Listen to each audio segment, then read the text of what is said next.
Hi Mayans, and welcome back to my channel. If you're new to this channel, I'm Blvd Maia, and I talk about everything in my transgender, lesbian, and asexual life that you would really like to know about, but are afraid to ask. Although this week, given the state of my country, I'm not going to talk much about any of those things. I struggled for a while if I should even make a video about this, but somehow the video I'd already recorded on what annoys lesbians didn't seem very important. And the fact of the matter is, not only am I a lesbian, asexual, transgender woman, but I'm also a Latina woman. My mom, although she's a citizen now, came to this country as an undocumented immigrant from Colombia, and both of my father's parents are from Puerto Rico, and I am bilingual. And judging from the number of white people who've told me over the years, wow, I never would have guessed you're Latina because you're so well spoken, the fact that I'm Latina may come as a shock to many of you. And if it is a shock, that might be an example of your stereotypes and prejudice poking through. And I'm sorry if some of you may find that a little painful to hear, but be forewarned, I am just getting started. And I challenge all of you to listen and to consider and resist reacting defensively. Don't push it away as if I'm talking about somebody else, because if you're not black, I am most definitely going to be talking about you. And if you're white, this might be especially painful because I've noticed that a lot of the white people in my life really don't like to talk about racism or acknowledge their privilege. Your race is just not an everyday part of the fabric of your life, and that might be the biggest privilege of all. You have the luxury of compartmentalizing and redefining racism as only hatred of another group,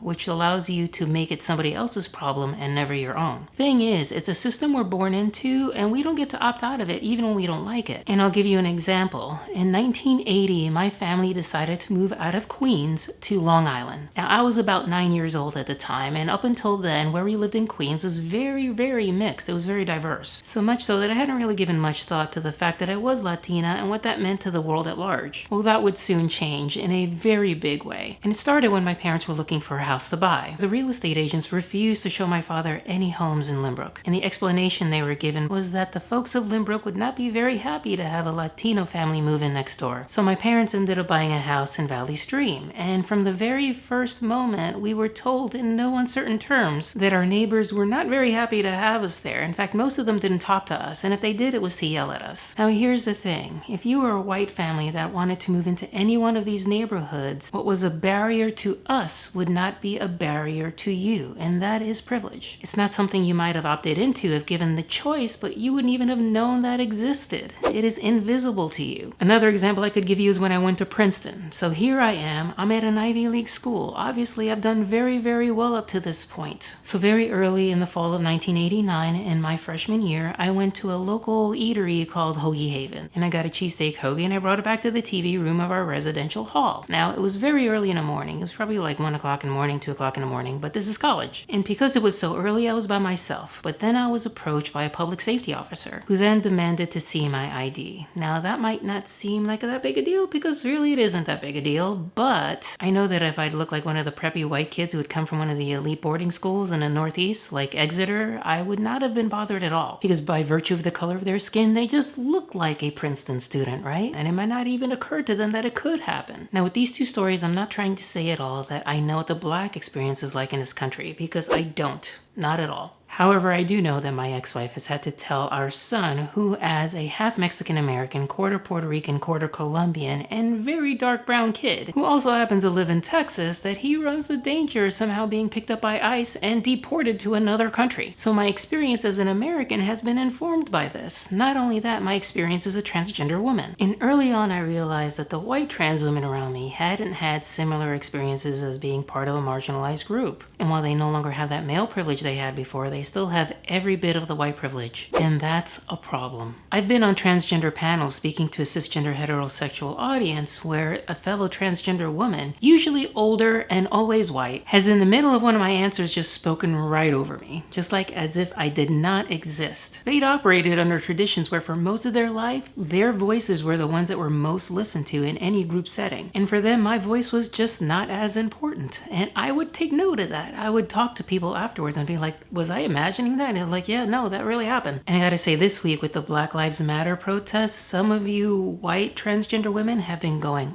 off in all the wrong ways. I saw one white transgender woman in my feed tell a black person that they knew exactly how they felt when they were stopped by the police. And no, you don't. Is there an element of danger for a transgender person? Yeah, there's some, but nothing like being a black person. And I don't care that you've had the surgery, it takes a huge amount of balls to say that. I saw another white transgender woman on my news feed who went on and on about the looting that was going on at some of these protests. And the problem I have there is not so much that I don't think the protests shouldn't have looting or any kind of violence or people setting fires. It's just that that was what they chose to focus on instead of the criminal activity that had been happening among the police community towards black people. I've also had white trans women try to sanitize Stonewall to me, as well as Martin Luther King. Like there wasn't looting and fires at Stonewall. Stonewall itself was set on fire, folks. In 1967, Martin Luther King had a 66% disapproval rate. He was one of the most hated men in America because he didn't just march around, he brought economic power to his marches. He hurt those segregationist white people where they lived. Money. And it's just not white trans people. I've seen white gay people do the same thing, of course, where they've said things like, hey, we already agree with you on what happened to George Floyd. Isn't that enough? They were being shocked by the method instead of listening to the message. So many white transgender people were upset at the example of Blossom Brown at the CNN LGBTQ town hall. The amount of pearl clutching was off the charts. Same with Ashley Marie Preston when she went and confronted Caitlyn Jenner, even if Caitlyn Jenner is not very well liked in the transgender community. And concentrating solely on the few negative things that are happening at some of these protests is all about engaging in respectability politics and racial gaslighting. And here's a handy little graphic on racial gaslighting 101. And if you notice, the very first one is, if you protested, said it peacefully, more people would listen to you. Along with a bunch of others, like what I said did is not racist, racism doesn't exist anymore, it was just a joke, calm down. And if as a transgender person, any of these sound familiar to you, it's because it's the exact same things that transphobes use against us. And it's all a big lie, because even if these were the most peaceful protests in the world, the issues of racism and violence at the heart of the Black Lives Matter movement would not be respected anymore. Now, how can I know that? Because it hasn't been up to this point. The I Can't Breathe t-shirt that Kobe Bryant was famous for wearing came about after the choking death of Eric Garner at the hands of New York City police. And nothing changed afterwards, despite the fact that, of course, it was universally seen as a terrible thing. But judging from the reaction from the George Floyd protests, things are happening. It feels so much different than all the other times that have come in the past. So please don't tell me that they aren't effective, or even more importantly, necessary. Because as Reverend Al Sharpton said, so many of you aren't really looking for peace, you're looking for quiet, and that's something else entirely. When things don't intrude in your everyday life, you're able to hold it at arm's length, which also means you get the choice to not engage. It means you can turn away and live in your undisturbed bubbles. The whole point of these protests is not just to make government uncomfortable, it's to make you uncomfortable. Uncomfortable with the state of affairs to the point where you feel like you have to do something. Now, in the trans community, we are familiar with violence, of course. We are familiar with violence against transgender women in particular. But something we don't nearly focus enough on is the fact that being a white transgender woman is nothing like being a Latina transgender woman, and certainly not even close to being a black transgender woman. But somehow we've co-opted the black transgender experience and made it our own. We've just tossed intersectionality out the window instead of recognizing how our different identities compound our oppressions. By all rights, Transgender Day of Remembrance here in the United States should be a Black Lives Matter event. Look at the faces of the transgender people who were killed in 2018. Overwhelmingly transgender women and overwhelmingly black. And look at this graph from 2013 to 2018. That dark blue line is the number of black transgender women who have been killed in every one of those years. And if any of this bothers you, I'm okay with that. Like I said, this was going to be painful. I know it is painful to me to recognize my privileges even as a so-called woke trans person. Because if we don't, we will never address it and things will never get better. Because nobody is equal until we are all equal. I read something this week by Ijeoma Oluo that I found very inspiring, and she's written a book called So You Want to Talk About Race. And in her tweet she said, the beauty of anti-racism is that you don't have to pretend to be free of racism to be anti-racist. Anti-racism is the commitment to fight racism wherever you find it, including in yourself.